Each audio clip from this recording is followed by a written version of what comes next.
Hello everyone, welcome back to తను Balasri vlogs my channel. First time visit చేసి ఉంటే కనుక తప్పకుండా సబ్స్క్రైబ్ చేసుకోండి. ఇంకా వీడియో ఈరోజు ఏంటంటే తొలి ఏకాదశి ముందు రోజు అనమాట. అంటే సండే ఫెస్టివల్ కాబట్టి ఇది సాటర్డే వ్లాగ్. చూసేయండి ఒకసారి. ఏంటి ఇవన్నీ అనుకుంటున్నారా? ఒకసారి అయితే చూసేసేయండి. ఇది వచ్చేసి మజ్జిగ బొండాలు, ఇంకా స్వీట్స్, ఇవి వచ్చేసి అల్లం వెల్లుల్లిపాయకి ఈ బిందులు కొన్ని మూత పెట్టేసి ఉన్నాయన్నమాట. అవి కారం బూంది, ఇంకా చాలా ఉన్నాయి. సో ఒక్కసారి చూసేసేయండి. ఏంటి ఇదంతా చూపిస్తున్నా కానీ అసలు ఏం చెప్పకుండా చూపిస్తే మాకేం అర్థమవుతుంది? ఫస్ట్ ఏంటో చెప్పమ్మా తల్లి అనుకుంటున్నారా? ఏం లేదు ఫ్రెండ్స్, తొలి ఏకాదశి ముందు రోజు అన్నమాట.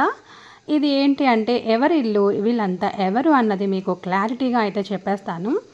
ఇంకా తొలి ఏకాదశికి కొత్త పెళ్ళికూతురు కొత్త పెళ్ళికొడుకు అన్నది ఆషాఢ మాసంలో తొలి ఏకాదశి పండగ వస్తుంది కదా.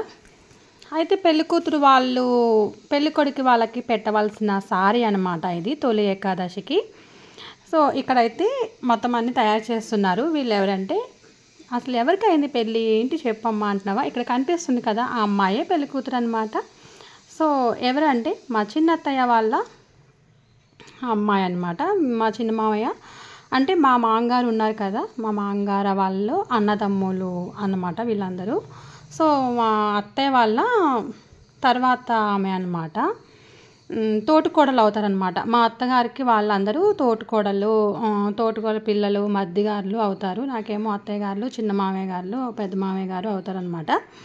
సో ఇక్కడ సారి ఇంక అన్నీ పెట్టేగానే కోళ్ళు కూడా పెట్టాలన్నమాట. 2 కోళ్ళు అయితే పెట్టేశారు. ఇంకా సామాను అయితే అన్ని ఆటోలోకి అయితే పెట్టేశారు అందరూ. ఇక్కడ కనిపిస్తున్నారు కదా, ఎదురొస్తున్నారు, తనైతే మా పెద్ద అత్తగారు అనమాట.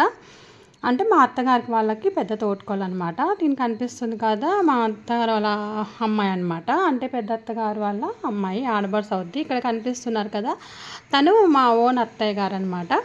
సో ఇంకా వాళ్ళు వెళ్ళిపోయిన తర్వాత మేము మజ్జిగ బొండాలు తినేసి ఇంకా ఇంటికైతే వచ్చేసాము. అంటే తొలి ఏకాదశి ముందు రోజు ఇంకా ఈ పండ్లన్నీ ఇంటికి వచ్చేసి నేను హడావడిగా ఇంటికి వచ్చి వంట చేసేసుకుని పిల్లలకి అగిచ్చి పెట్టేసి తినేసి మా వారు వచ్చేసి వెళ్ళిపోయి తినేసిన తర్వాత 2కి అలా స్టార్ట్ చేశాను. ఎందుకంటే త్వరగా స్టార్ట్ చేశాను. ఇంకా ఇల్లు అన్ని కడగాలి, క్లీన్ చేసుకోవాలి. అబ్బా ఇల్లంతా క్లీన్ చేయాలి అని చూడండి ఒక్కసారి ఎంత డస్టీగా ఉందో. ఇంక ఇల్లు అంతా క్లీన్ చేద్దామని ప్రాసెస్లో అయితే పెట్టుకున్నాను. ఇంక గ్రైండర్ అయితే వేసేస్తున్నాను అనమాట.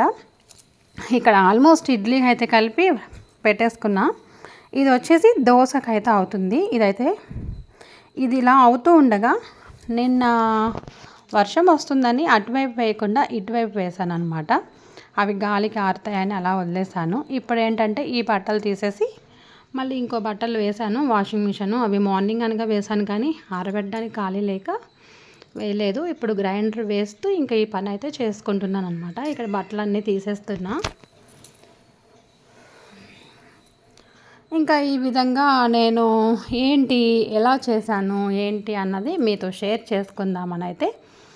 చేసుకున్నాను అనమాట. సో నీకు మార్నింగ్ చూపించిన ఇందాక మార్నింగ్ తీసాను అనమాట. అది ఇందాక ఫస్ట్ మీకు స్టార్టింగ్లో చూపించాను కదా వీడియో, అది మార్నింగే వెళ్ళిపోయామన్నమాట. ఎందుకంటే మార్నింగే పంపించేయాలి మళ్ళీ. ఎందుకంటే అబ్బాయి వాళ్ళు పెళ్ళికొడుకు వాళ్ళ ఇంటికి పంపిస్తే అక్కడ వాళ్ళు మళ్ళీ చుట్టాలకి, ఇంటి పక్కన ఉన్న వాళ్ళకి, తెలిసిన వాళ్ళకి పంపించుకుంటారు కదా.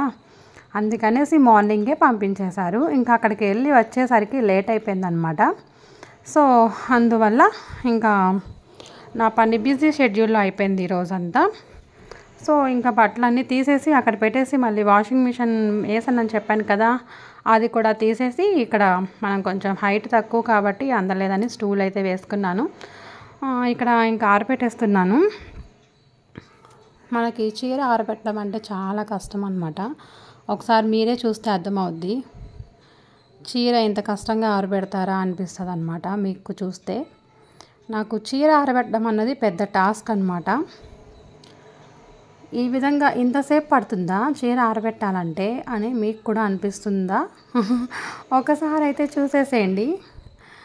ఇందాక నుంచి దీంతో పడుతున్నా. ఇంకా లాస్ట్కి ఫైనల్గా అయితే ఆరబెట్టేశాను. ఇంకా కొన్ని బట్టలు దాని మీద, పిల్లల బట్టలు, చీర అయితే పలసగా ఉంటుంది కాబట్టి దాని మీద ఇంకా డ్రెస్ మీద వేసుకునే చున్నీస్ అవి ఇవి ఇంకా వేసేసి అప్పుడు పిల్లల బట్టలు దాని మీద వేస్తే కొంచెం మందంగా ఉన్నాయి, ఆరుతాయి కదా. ఇంకా ఈ విధంగా అయితే బట్టలు అయితే ఆరిపెట్టేశాను. చూస్తున్నా అనమాట ఏంటి అన్నది. ఇంకా చూసేయండి మీరు కూడా, ఎక్కడ స్కిప్ చేయకుండా. ఈ విధంగా అయితే ఆరిపెట్టేసుకున్నాను. ఇంకా ఇవన్నీ బట్టలు ఉన్నాయి కదా, అవైతే మడత పెట్టాలన్నమాట. ఇవన్నీ అయ్యే లోపల ఒకసారి లోపలికి వెళ్ళి గ్రైండరు మిక్సీ పెట్టేశాం కదా, ఇవి ఇడ్లీకి ఇవి దోశలకి ఫినిష్ చేసేసుకున్నాను. ఫైనల్గా మీకైతే అవుట్పుట్ చూపిస్తాను చూడండి. మా కిచెన్ అవుట్పుట్ ఇలా ఉందన్నమాట. గ్రైండర్ అయితే వాష్ చేసి అక్కడ పెట్టేశాను. ఇంకా బిందెలు మార్నింగ్ ఉన్నవి అన్నీ క్లీన్ చేసేసి పెట్టాలి. ఇటువైపు అయితే క్లీన్ చేసేసాను. ఇంకా స్టవ్ అయితే క్లీన్ చేయాలన్నమాట. ఇక్కడ గ్యాస్ రింగ్స్ ఉన్నాయి, అవి కూడా క్లీన్ చేసి ఫైనల్గా అయితే మీకు అవుట్పుట్ చూపించేస్తున్నాను. చూసేసేయండి ఫ్రెండ్స్. ఈ విధంగా నాకు నైట్ వరకు అలా కొనసాగుతూనే ఉంది పనంతా.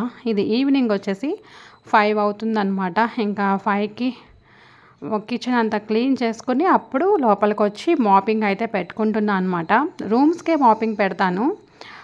హాల్ వచ్చేసి కొంచెం వాటర్ వేసి సర్ఫ్ వేసి పెనాయిలో మళ్ళీ కొంచెం అది వేసి అప్పుడు క్లీన్ చేస్తాను అనమాట. ఎందుకంటే హాల్లోనే కదా పిల్లలు ఎక్కువ ఆడుతూ ఉంటారు, అవి ఇవి జల్లి జిడ్డుగా అయిపోద్ది అనమాట ఆయిల్ అంతా. ఇంకా అందుకనేసి ఆయిల్ ఉంటుంది కదా, మాపింగ్ పెట్టినా అంత నాకు బాగా నచ్చదని కడిగేసి ఫుల్గా ముగ్గులు పెట్టేసి దార్బంధానికి అయితే బొట్లు పెట్టేసుకొని ఈ విధంగా మీకు చూపిస్తున్నా అనమాట. ఇంకా చూసేసేయండి మీరు కూడా. ఇదైతే వంటగది అయిపోయింది, దేవుడి గది దగ్గర. ఇంకా ఇదైతే బయటికి వెళ్ళే దగ్గర తులసమ్మ అటువైపు రోడ్డు అనమాట. ఇదైతే కిచెన్లోకి వచ్చి పెట్టేసుకున్నాను. సో ఇంకా దేవుడి గది కూడా క్లీన్ చేయాలన్నమాట. ఇంకా ఇక్కడ దేవుడి గది సామానం ఉన్నాయి, ఆ సామానం అంతా క్లీన్ చేయాలి. ఇక్కడ సబీనా వచ్చి పితాంబరి అవి వేసుకొని క్లీన్ చేసేసాను. ఫైనల్గా ఇంకా ఇదండి అవుట్పుట్. ముగ్గులు పెట్టేసుకున్నా. ఇంకా నిన్న ఫ్రైడే కదా, ఇది సాటర్డే బ్లాగ్ అనమాట. నిమ్మకాయలు తెస్తారు మా వారి టెంపుల్కి వెళ్ళి, అవి అయితే కట్టేసి ఇంకా పిల్లలు సాయంత్రంకి నేను యాక్చువల్గా ఎందుకు వెళ్ళానంటే బయటికి బ్యూటీ పార్లర్కి వెళ్దామని వెళ్తే అక్కడ క్లోజ్ చేసి ఉంది. యాక్చువల్గా నేను ఎప్పుడు ఫోన్ చేసి వెళ్తాను, ఏంటంటే ఫోన్ చేయకుండా వెళ్ళాను. సరే ఇంకెలాగో బయటకు వచ్చాం కదా అని పిల్లలకి మిక్చర్స్ బిస్కెట్స్ ఏమైనా తీసుకుందామని వెళ్ళి వచ్చేసి అడావడిగా ఇడ్లీ పెట్టేసి కొబ్బరి చట్నీ చేసేసి నేను తీసుకున్న స్నాక్స్ అయితే ఇవన్నమాట, పిల్లలు తింటారనేసి. ఇంకా ఇడ్లీ అయితే పెట్టేశాను. ఇంకా గిన్నెలు అయితే ఉన్నాయి తోమాలి. ఇంకా ఇదండి ఈరోజు వ్లాగు. మీకు నచ్చితే కనుక ఒక లైక్ అయితే ఇచ్చేసేయండి. మరి వీడియో చూస్తున్నారు కానీ చాలామంది లైక్స్ అయితే ఇవ్వడం లేదు. సో నా వ్లాగ్ ఎలా ఉంది ఏంటి అన్నది కామెంట్ చేయండి. బాయ్ ఫ్రెండ్స్, మళ్ళీ నెక్స్ట్ వీడియో మీ ముందుకు వస్తాను. బాయ్.